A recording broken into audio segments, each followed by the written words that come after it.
If you can't find somebody to go with you, go anyway. Don't miss out on anything that you want to do. If you're scared, do it scared.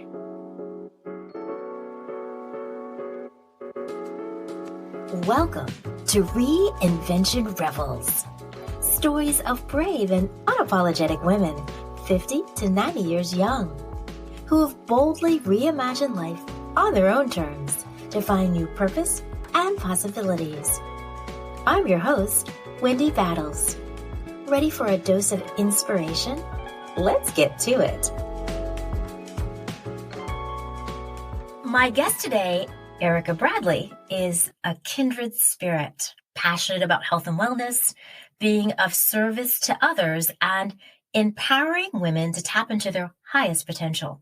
I first met her, saw her, back in the mid-2000s when we worked out at the same gym. I would see her from afar working out with her husband, and she always looked so warm and friendly.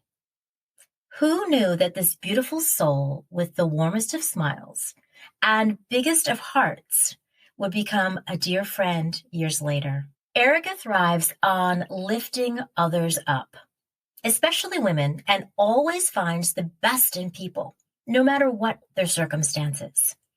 She's an active volunteer, being of service through her church, sorority, and serving on nonprofit boards. While she spent most of her career working in corporate sales, at 57, she's tuned into her true passion, travel.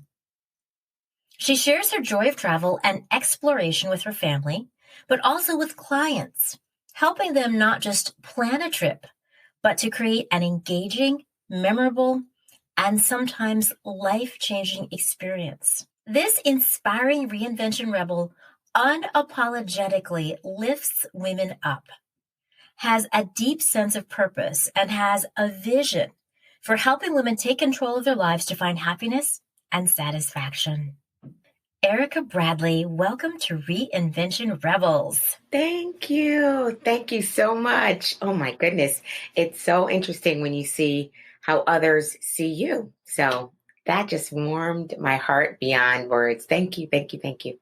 Also true. And I'm really excited that you're here and we're going to have this conversation and to talk about your journey as a reinvention rebel, how you've really awakened to your purpose.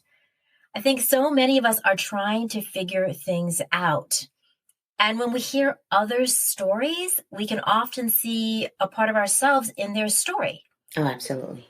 Right? And sometimes that sparks something in us that says, maybe I could think a little differently about my own life based on what Erica's done. I'm inspired by what Erica's done. How could I get a little bit of that? So I love the fact that you are figuring it out and you can kind of share your story. So I see you as what I like to call a kick-ass reinvention rebel, girl. And I say that because you've reflected on what's important to you. You've reimagined how you want to focus your time and energy to serve others. Mm-hmm. And then really importantly, you've taken action to make it happen. It's what I call reflect, reimagine, restart when I talk about Reinvention Rebels. So let's talk about your reinvention journey. And I want to ask you, how did you get clarity about your purpose? This idea you have to empower women to take control of their lives.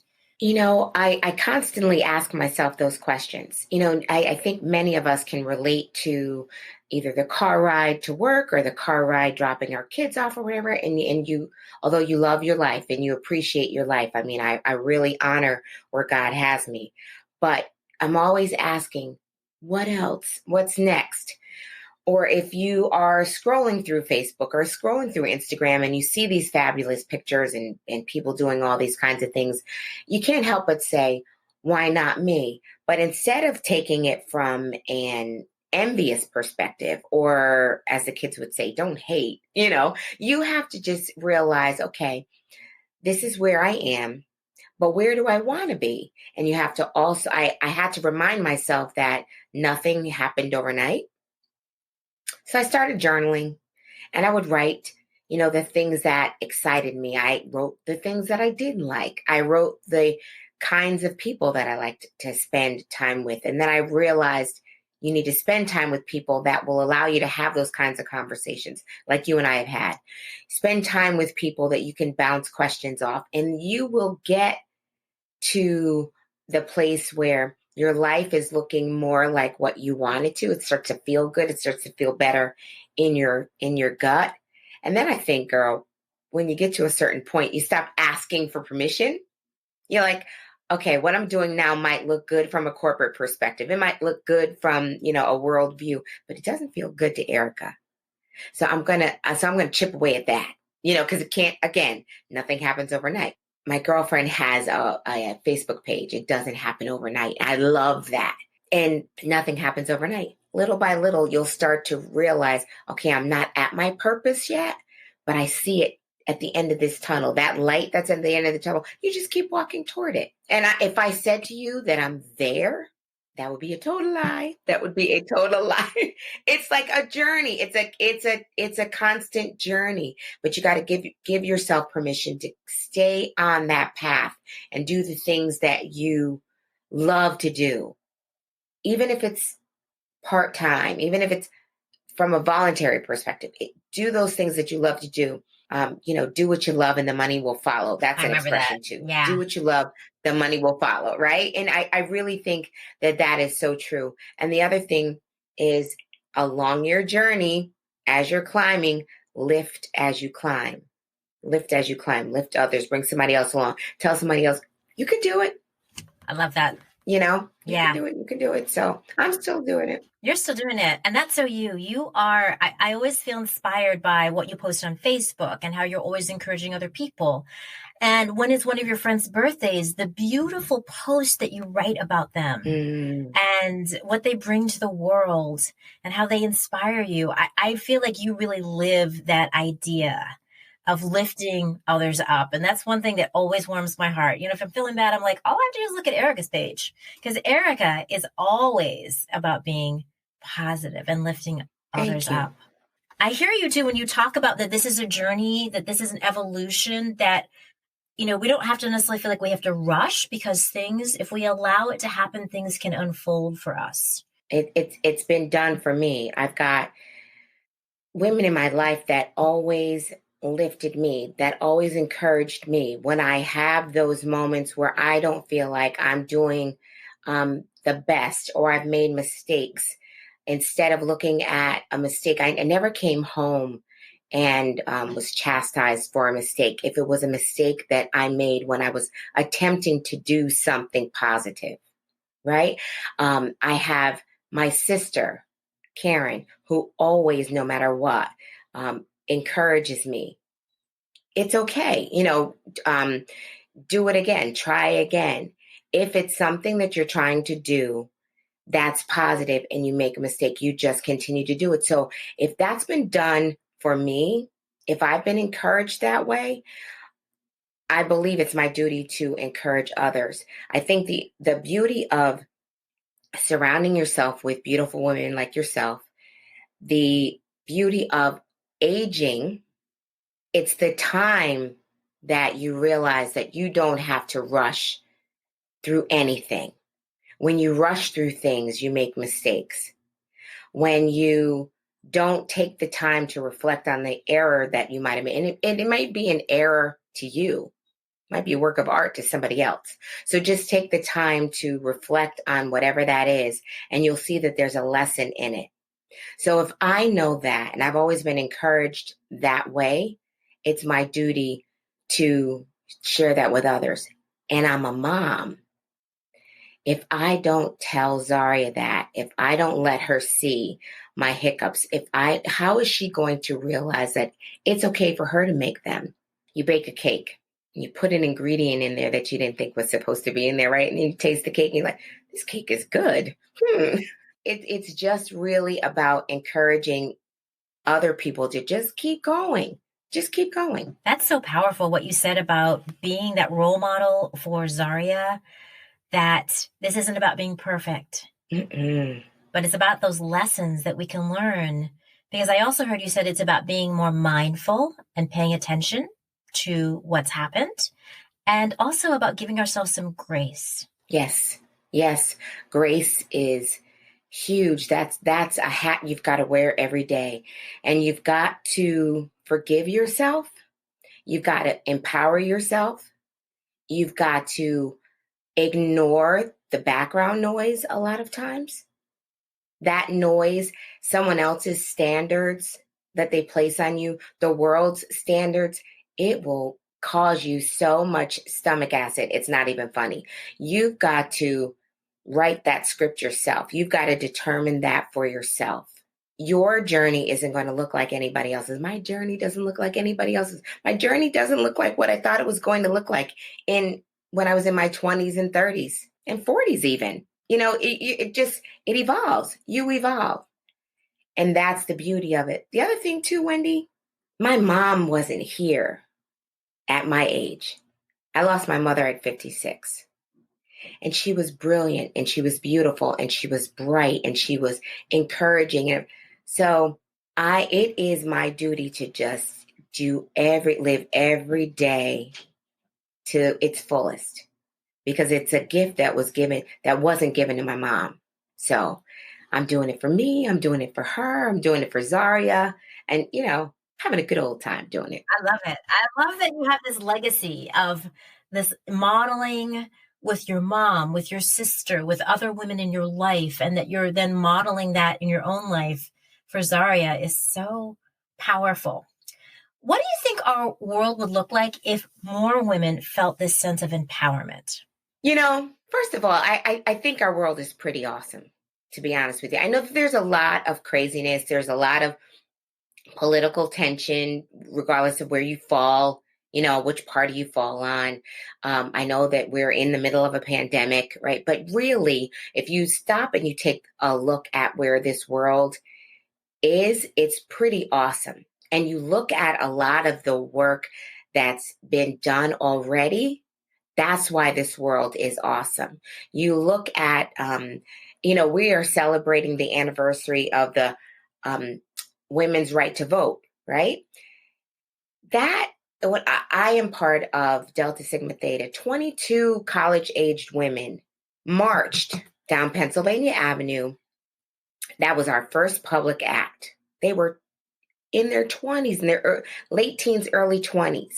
Those are 22 women that did that. They were in the back because they were Black women and they weren't welcomed at that march, right? But they knew that they had to be there to make change. So when I start to think about what would this world look like if more women felt empowered, I reflect on the women that already have felt empowered and why the world is as advanced as it is now.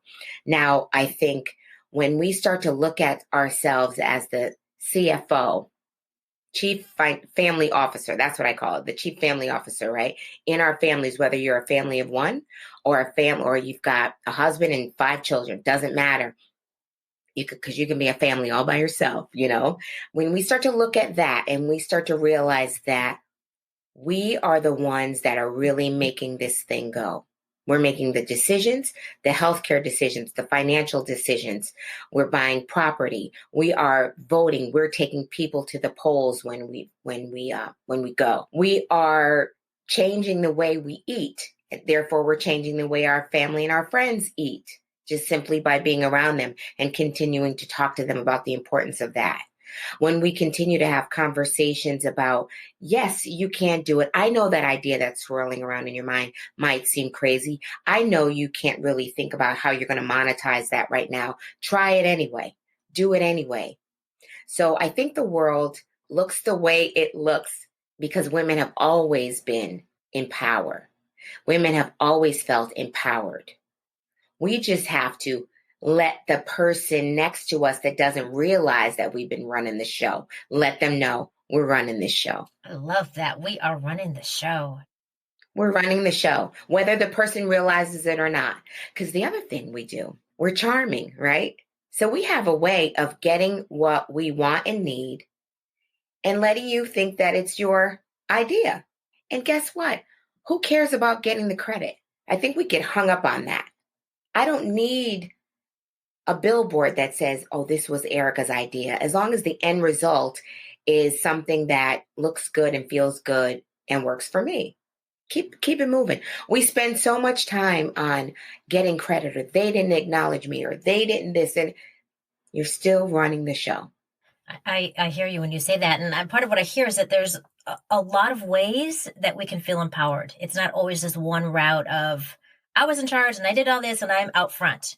That we can, just even in the civil rights movement, the key role that Black women played really behind the scenes, because we weren't really allowed to be out front, but we played a pivotal role in supporting the movement. That's right.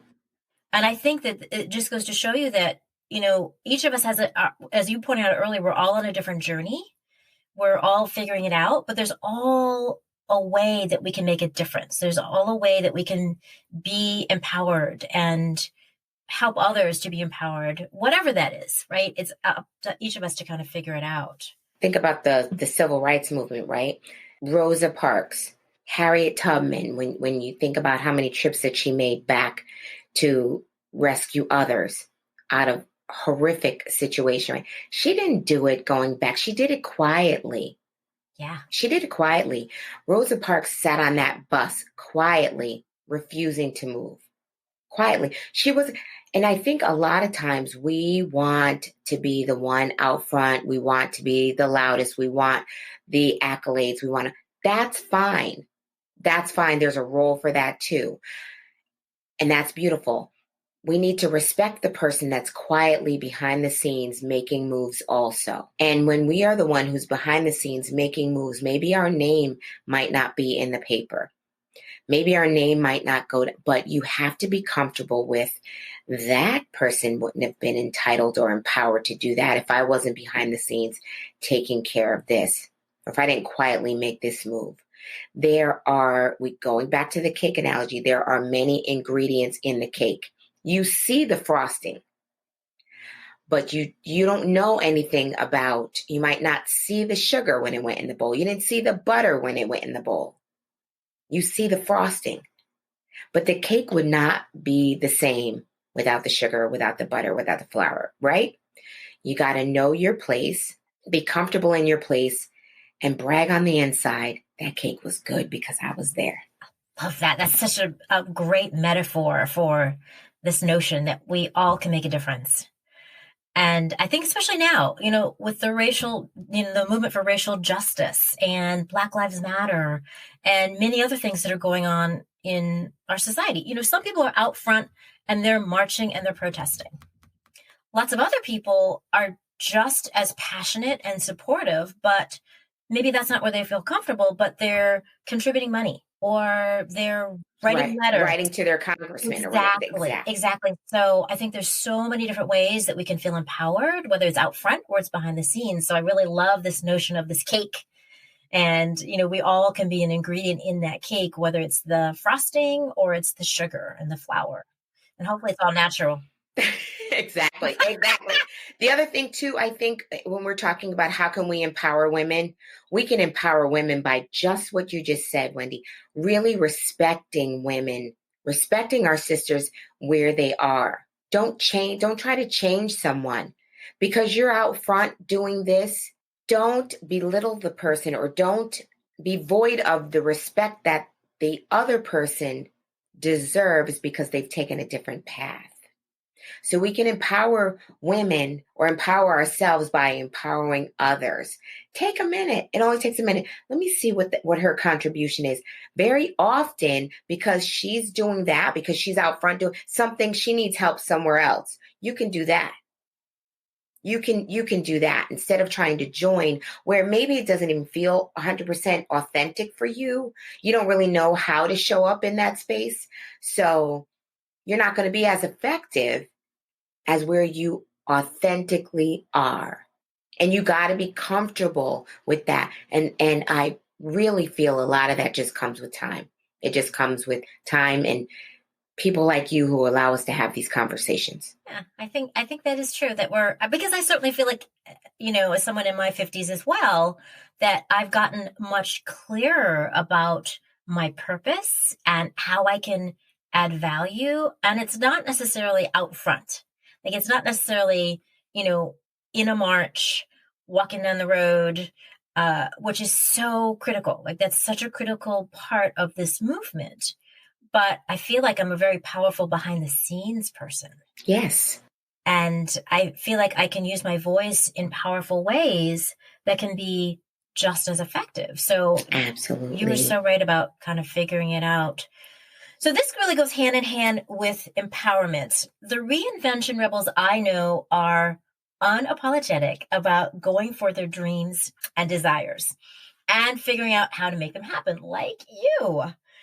But that's not easy for every woman. Sometimes we're held back by our past experiences, what we learned growing up, or the self imposed limits we put on ourselves. Yes. How do you think women can build their unapologetic muscle and start claiming more joy and satisfaction as we age? One thing that did it for me, anybody who knows me well knows I love Audible. Audible, for those who may not be familiar, is an app. I love to read, but because of time, and I spend a lot of time in my car and a lot of time at basketball games with my daughter and all, a lot of time like we all do. I found a way to enjoy books while I'm traveling. And Audible is an app where I have all my books. So I started to notice areas of opportunity for growth. And I started buying books in those area, in that genre. And I just started playing them and listening to them. And it may sound crazy, but through that, I met other women who felt the same way, other women who had a dream, other women who had insecurities, other women or men, because I listened to, all kinds of authors. But that was how I built my muscle. People would, I don't like Audible. I like books. I like paper. I like to feel the books. Great. I do too. But because I love reading and because my father told me years ago, your quest for knowledge should never cease. That's a way that I learned. That's a way that I built my muscle. That's a way that I learned you're okay because you're thinking about something other than what you're doing right now. So find what works for you. You find what works for you. That was one thing that worked for me. The power of prayer for me is huge. And when I pray, I have a conversation just like I'm having with you right now. I don't stand on ceremony. There's nothing formal about it. I talk to God in the way in the way that I am talking to you. And then you have to remember that you've got one mouth and two ears. So you listen twice as much as you speak. And in that, you'll hear all kinds of voices and you'll find yourself in all kinds of situations where you're getting messages. You're exposed to people who are doing all kinds of things. You're learning about all kinds of things that you didn't think anything about before by exposing yourself to something new. And that's when you start to say, wow, there's all these people out there that are doing these things. If they can do it, I can do it. I don't think truer words have ever been spoken. If they can do it, I can do it. It may look differently than that does. It may look a little different. That's great. That's the beauty of it. But that's the way that I built my muscle, if you will. I love that term, built my muscle, just by learning and finding the tools that help you learn. Books did it for me. Books and prayer above everything. I am right there with you on both of those. I love to read. Also, I find so much insight about myself. Yes. And sometimes getting out of my comfort zone by reading. Yes. And expanding my worldview, thinking about new ideas. How might that apply to me in a unique way? Yes. And I love that. And I'm with you too about prayer, because I talk to the universe. I say, universe, I need your support. Please guide me. Right.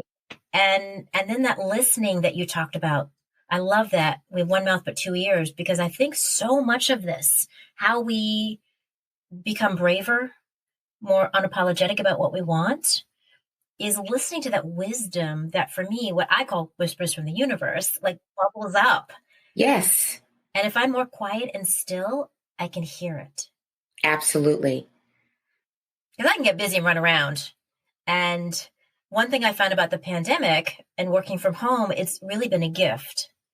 Despite the challenges of it, it's also been a gift. And the chance to be more still and more quiet and to really tune in more on the inside has been invaluable for my personal growth. Oh my gosh, yes. I think, and just because you look at things that way, I mean, I think that's huge. So many people, the first thing that came out of their mouth, if you asked them how they were doing, was something, oh my goodness, the whole woe is me. Now, I'm not belittling that because there are a lot of people that are going through a lot of challenges, lots of challenges. And yes, this has been a challenging time, but I'm like you. I took that time and really searched for the gift in it. My girlfriend posted something one day. She said, we're not going back to normal because normal never was. And I was like, oh my gosh, that said everything. The running around, the hustle and bustle, running from pillar to post, not spending time to just breathe, not really enjoying a meal because, you were on that clock, not doing work to the fullest because you had to get to the next appointment, not really hearing someone's response when you ask them, how are you? Or they asked you, how are you? And you might share something with them and they go, oh, I'm sorry to hear that. And they move right along. Someone posts a loss on Facebook and you say, I'm sorry, I will pray for you. Are you really praying for them? Or is that just something that you said? So being more intentional and this time really allowed the same for me, time to slow down, time to do a self-assessment, really be intentional about what I wanted. Write down your timeline of when you want things to be accomplished. And guess what? Write it in pencil because maybe you have to erase it and readjust it, and that's okay. Just keep moving forward, but take the time to enjoy whatever gift has been given to you. Take that time. Amen, girl. Amen. I couldn't agree with you more. Hey, Reinvention Rebels. Want to have Reinvention Rebels inspiration delivered to your inbox? Head over to reinventionrebels.com and sign up for my news and notes. What would you say has been most challenging? I know that, most of us don't have just an upward trajectory without any obstacles in our way. And we have to kind of get our mindset around how to overcome them. What's been most challenging for you about reinventing yourself in your 50s? And how have you shifted your mindset? So I think what's been, two things come to mind when I think about reinventing myself in my 50s. I'm a mom. I didn't become a mom until I was in my 40s. And so where I am right now is a delicate balance of what I need and what my daughter needs. And my daughter will always win. Her needs will always win because she can't do it for herself. But if I had to say that I didn't do that sometimes, like, oh, I wish I could do X, or, oh, I wish I had the resources to do Y, I'd be lying to you but those resources are allocated for something else. Example for me right now is I want to go back to school. I want to get another degree. Well, my daughter will be going to college in 4 years. So I find it challenging and I'm not going to take money from my household that's earmarked for her and spend it on a degree for me. Not in this moment. Nor am I going to get into student loan debt or anything at this point in my life and have more debt incurred upon my family or brought upon my family. So I'm not going to do that either. So challenges like that, the weighing, the constant balancing act. And she'll always win because that's what she deserves. She's a child. And when we have children in our lives, regardless of how they enter our lives, that is a commitment that we've made to them. And I do it with joy. But that is, that's some of the challenges that I face. Also, when I started on this reinvention, I started on it with my husband, Frankie. And over the course of time, I realized that it is more my passion than our passion.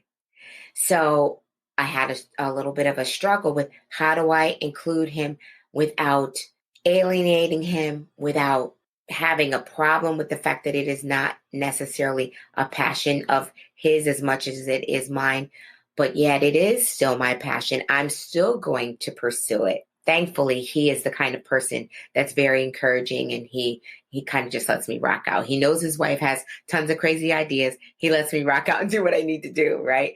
But I also couldn't begrudge him because his ideas and his goals have changed, or the role that he wants to play in this endeavor that we're a part of has changed. If I want him to respect me, I have to respect him also. So the roles have changed a little bit. So those are two challenges that I've had to face. And just, I think the challenge of time, I said two challenges, but I have a third, just the challenge of time. We all have so much that we're doing and trying to find the time to do it all. So it's very important to segment your day. It's very important to write things down, because you'll get to the end of your day and realize that 3 things on your to-do list that were very important didn't get done because you had shiny object syndrome and something else caught your attention. So those are some of the challenges that I face. Not huge, but big to me. And those are big. It's a lot to think about. How do you prioritize things in your life? And you're so clear about that. Your daughter is always number one, and that there's always possibility for you to do the things you want to do, even if it's a little later. That's Maybe right. It's not right now, but it's certainly possible. And I do know what you mean about the time. It's hard, and I sometimes have to limit myself on social media. Like I'll literally set a timer. I'll spend 15 minutes on Facebook. I love that. Right, and then I have to stop because there are other things I'm up to. There are other things that are important. And while Facebook can be fun, and also can be very powerful to stay connected, especially during these challenging times, I also know I have a podcast to produce. I've got other things I'm working on that are really important to me, that are my passion. And I want to make sure I stay focused on that. Yes. So I love that tip about how you manage your time. So I know that we both share this passion for travel. Yes, we do. Love to have new experiences and just see new things and understand how other people live. It's just such a great thing. I want to know, how did you develop this passion for travel? So I've always had an entrepreneurial spirit. And a friend of ours introduced us to a company that it was a network marketing travel business. And we joined it, and it was great. But what was different for Frankie and I than the rest is that they were building travel agencies for other people, and maybe travel wasn't necessarily the main focus. For us, it was travel. We wanted a travel agency for ourselves.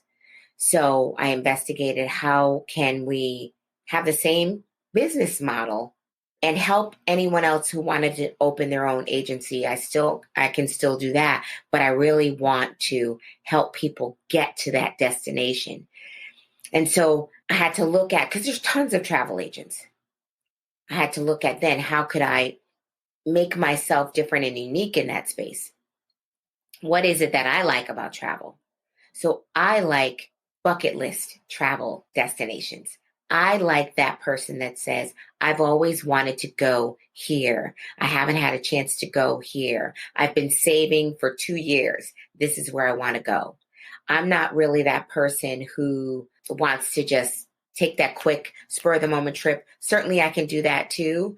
But I'm that person who works with one who likes to go on an annual trip, who wants to go to someplace they've always imagined, who loves other countries, who loves the unusual, the unique, the different culture. How am I going to come away from this experience enriched? That doesn't mean I'm not enriched when I'm poolside with something with an umbrella in it. I mean, that's a different kind of enrichment, right? I love that too. But I love I want to go here. I want to be entrenched in the culture. I want to learn. I want to see what they're doing. I want to eat authentic food, not necessarily just resort food. That's me. And so we started realizing that. So we pulled away from the network marketing. That was never really my thing anyway. Established our own agency. And it really also came from wanting Zaria to see other parts of the world. Because I think one of the reasons why there are so many people who have a limited view of this world is because they've had a limited view of this world. They don't understand how this world really works. They don't understand the beauty of other cultures. They don't understand that that person may think differently only because they've had different experiences. It doesn't make them wrong. It just makes them different. And you can learn in that. So we're like, well, let's take Zaria to those places so that she can see that there's a lot that's outside of the city and state where we live. We wanted to be her geography teacher. That's powerful to use that as geography lessons to help both yourselves and Zaria understand the world so much more broadly. I love that. And I know, and as speaking as someone who is your client, who you are like my travel agent, which again isn't just that transactional kind of, okay, can you book this for me? But helping Right.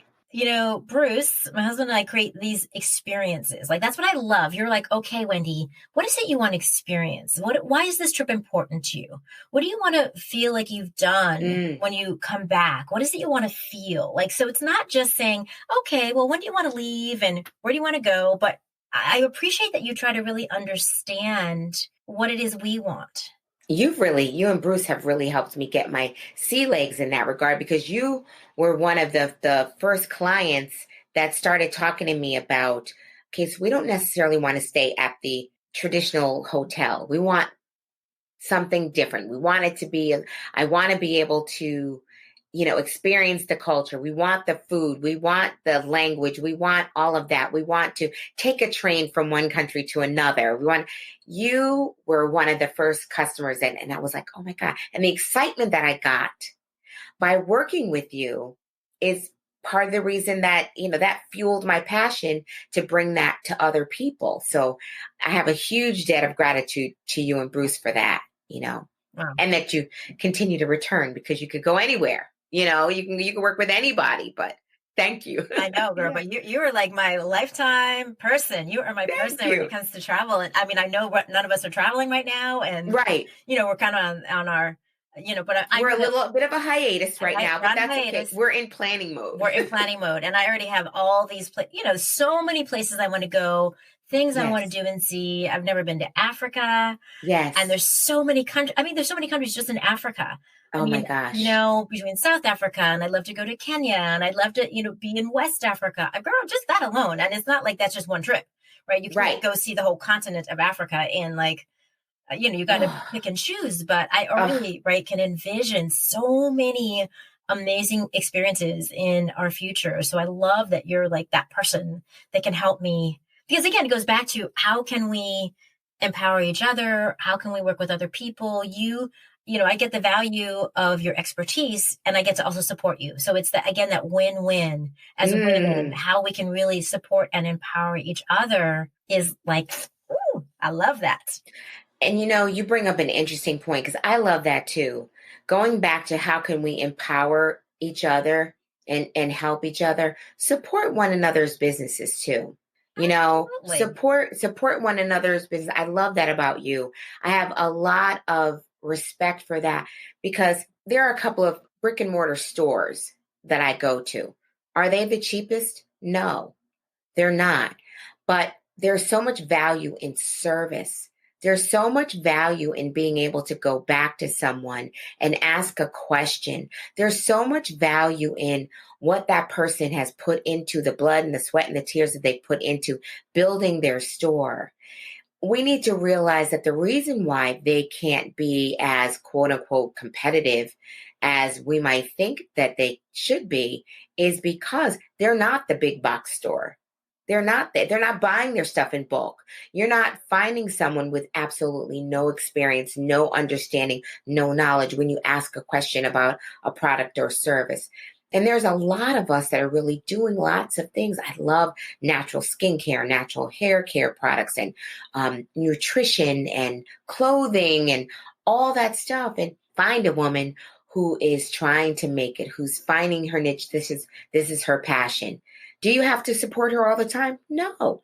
But support her when you can, and don't begrudge her of the life that she's trying to build for herself because you may not understand it. Break those norms. Just because you've always gone someplace, try a new store, try a new business. You might be pleasantly surprised. That's what I find. I do too. I just, the little mom and pop stores or businesses. I feel Oh like my that's God. like the backbone of our economy. And it's so important, to your point, to really support them. So whenever I can, I always try to think about, what can I do? Yes. How can I support them? One thing I want to just go back to is about this notion of travel, especially for people of color, because I think that's, for one, sometimes we don't always have the opportunity. We've been limited in ways that maybe we haven't had the chance to, or sometimes it's like we're afraid to That's kind of right. get out into the world. I remember when Oprah was finishing up her last season and she and Gail went to, I can't remember what park it was. Do you remember that? What was it? Was it part of their road trip? Yeah, it was part of the road Yes. trip, Oh, right? I love that. Yes. I love that because, they were talking about this notion that Black people, we travel, but it's not always in outdoorsy ways. That's right. Like we don't feel comfortable sometimes outdoors, but there's so much to be learned from many different experiences. And one of the people I came across recently, and you probably know her, is Kelly Edwards.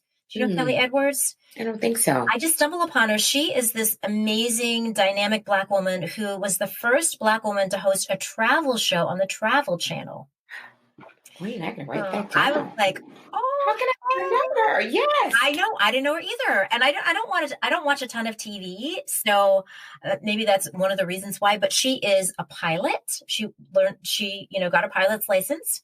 She's an adventure journalist. She goes all around the world and she's an amazing role model for women, for people of color, about getting beyond those self-imposed limits we have, about how people will perceive us if we go to a place where we haven't been before. She goes scuba diving. She goes on all these things that sometimes I think we're afraid to do, and just lives her life with such joy. And I just feel like she's such a great role model for many of us who have that seeking spirit. Yes. And that adventurous nature, but maybe we're not sure, how do I kind of dip my toe in? Yes. How do I just kind of, get out of my comfort zone a little bit? And maybe it's in a simple way, but I was like, go ahead, girl. Yes. I love her already. I wrote it down. I love her already because I promise you I'm gonna look her up and I'm gonna start following what she does. But I think you touched on a few things there. Historically, we haven't had the resources to travel to do some of those things. We've got a lot of things that we're trying to accomplish. Many of us live marginalized lives. Another misconception about people of color is that we aren't philanthropists. Nothing could be farther from the truth. So many of our resources, when we have them, because there are many of us with means, many people of color have the means to go, but we are helping others in our family. We are people that love our family deeply. So we help our family. We love community service projects. So we give our resources to public service initiatives. So sometimes when you think about travel, very often you think about that as something for me. And we're also not taught to look at our own needs and desires first. We're taught very often to look at the needs of others, and that's where our resources go. So I think it's a way that we may be able to do both, whether we have limited means or if we've allocated those dollars to something else. I love those big trips. I love small trips too, but I love the big trips. I love those things. So something that you think you want to do, find someone who can help you do it over time. Find someone who will work with you that, okay, I want to go to Africa. First of all, find out how much that's going to cost, divided by, the amount of time you have left, and see if that amount of money on a monthly basis, weekly basis, whatever it is, works for you, and put it aside. Whether you put it in the bank, whether you put it, give it to your travel agent, whatever it is, so you have something long-term to look forward to. And that's if you have limited means, and that's if you've got money that you've allocated for something else. So I love animals, right? I want to give money to animals. So let's say you have $100 a month that you want to give to animals. Well, maybe you can give 75 to animals you're still helping and 25 to you. So look at it from that perspective. And then from doing things that might be outside of the norm, doing things that may seem a little scary, that we've not done before, that seems strange because we've never entertained it in our mind. Was it Will Smith that I saw the other day that had a sign that says, when you're scared, don't shy away from it, do it scared. Do it being scared, but just do it. You know what I mean? Because you're only going to be scared once. You're going to be scared that first time that you do it. Find a buddy. Say, listen, I'm afraid to go scuba diving. I don't know, what is going to happen, but I need somebody to go with me. If you can't find somebody to go with you, go anyway. Remember that whole, my mom, she was the queen, my mother and father both, queen of expressions. I love myself. I think I'm grand. When I go to the movies, I can hold my own hand. So that means if somebody doesn't want to go to the movies with you, you go anyway, because why should you not be able to see that movie because nobody else wanted to go? Amen. So the scuba instructor will help you, right? The person on the safari, there will be other people in that Jeep who will love being on that safari with you. There will be somebody else in that gondola with you in Italy, if that's what you want to do. But don't miss out on anything that you want to do. If you're scared, do it scared. I love that. I love that. If you're scared, do it scared. And I saw during Shark Week that Will Smith was like swimming, like he had this fear of the sharks. Yes. And he just wanted to overcome that, which I thought was so powerful. It's such a powerful metaphor to just exactly what you're talking about. Yes. Yes. Feel the fear and do it anyway. Find a way. If why not do it by yourself? I went to Australia by myself. Yes. Backpacking. By yourself. I love that. Girl, yes. I was backpacking in my 30s by myself, but I didn't understand really what backpacking was because I had a backpack and a suitcase. So girl, that part was a little crazy. But we live and we learn. We live and learn. But I remember I went to the Great Barrier Reef. It always had been a dream. And I wanted to go scuba diving, but I was very scared. And I was convinced that there was I tried to do it. I was convinced, and they just take you down for this dive. You're with instructors, so you don't have to be certified. But I was so petrified that there was no air in that tank. You know how fears are very irrational. Oh my gosh. Oh yes. Very irrational. And so I didn't end up doing it. I ended up coming back up and just snorkeling. And I really was disappointed in myself in that moment because I saw later the video and how beautiful it was. And people came up and told me what they saw. And I was looking at it and I was like, I wish I had challenged myself more. And now years later, I would totally go do it now. I would totally go on that dive. I don't think I'd become a certified scuba diver, but I would go on a dive with an instructor and feel much more confident. So I think it's, trying to work through that fear that we have. And it's not easy, but I think you're absolutely right. Just finding a way to work through it anyway. And especially if you can say to yourself, okay, years from now, I'm going to wish that I had done this, then you have to do it. You have to do it. And we have to stop comparing ourselves too. Because just thinking back to like the whole social media thing. So we see all kinds of things, and whether it's real or it's fabricated, staged, whatever it is, you see all of this stuff that's going on out there. And then we get this immediate sense of, I have to do it and I have to do it now. But there is so much beauty in the planning. There's so much beauty in earmarking a time that works for you comfortably, where you're not going to sacrifice anything that's important. Your mortgage or your rent is still going to get paid. All your food is going to get taken care of. Your lights aren't going to be shut off. You're still saving for your retirement. You're still doing all of those things. So it may look a little differently. For my timeline doesn't have to look like yours, but do it. Write it out, plot it out. And then when you see it written out, you say, you know what? You're going to get there. And time moves a lot faster than we feel like it does in that moment. So in that moment, something that's a year away, 2 years away, seems like it is forever. I had to get 3 people to Africa. That took a little bit of time. We planned for that for like 2 years. I love that. Because all the other stuff, tuition for Azari's school, she was in, or I think when I started planning for it, she was in private school. So, all that stuff took me a little bit of time. And then all of a sudden, it was just months away. And then all of a sudden we were on the plane. And then all of a sudden we were on the plane coming home. And that time didn't seem so long then. So plot it out with all the other things that we've got going on in our lives. Just plan it out.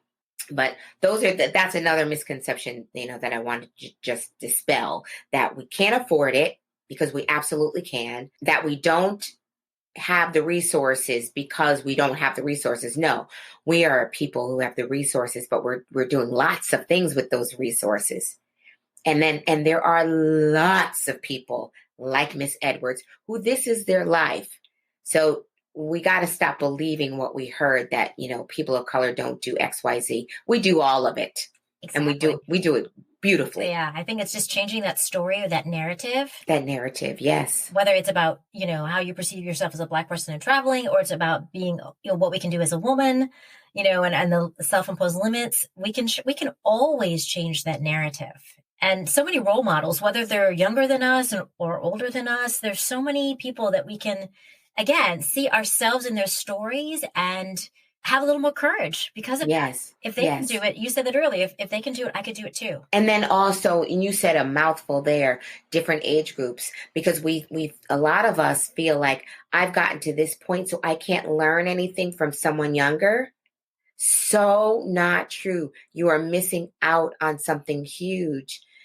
People from different generations see things in different ways, and that is information that you're walking away from.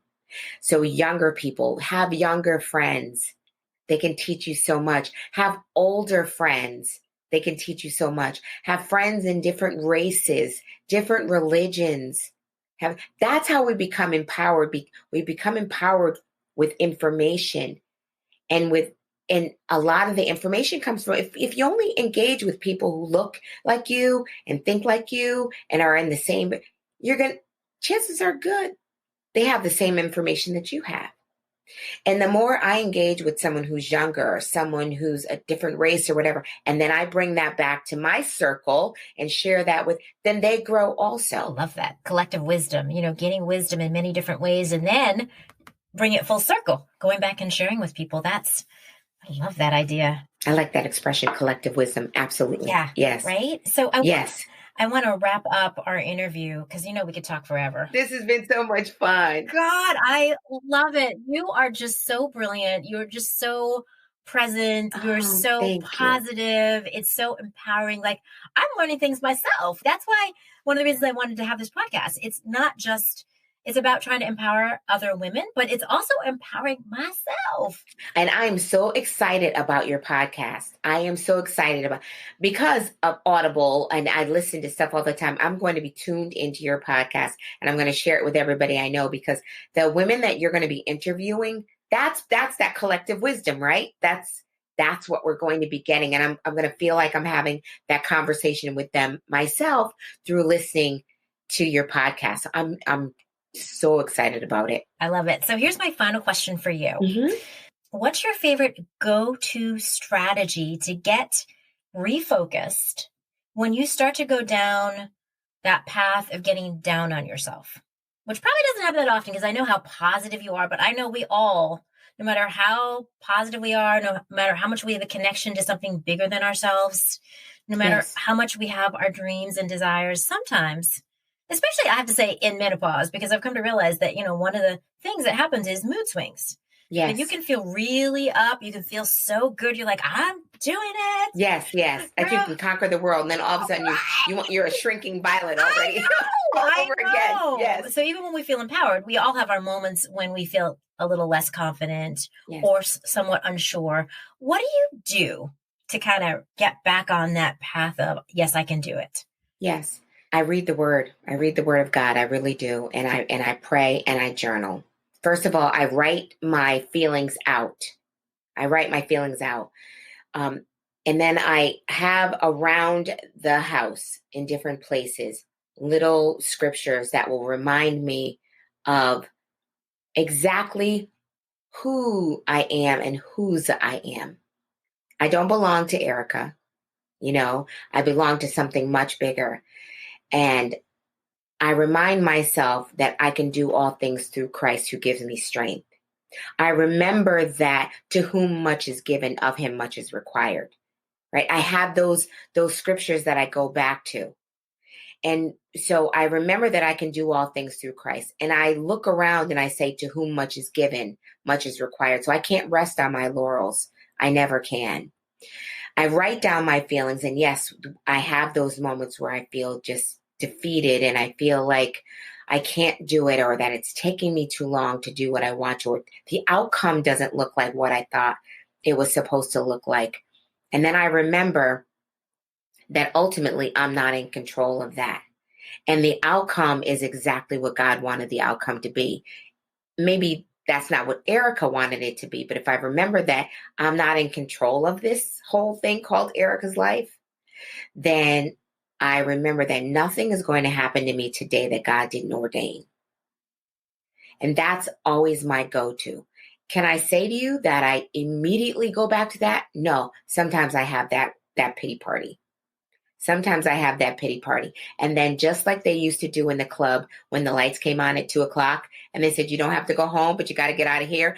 I have to leave that pity party, right? I'm so serious.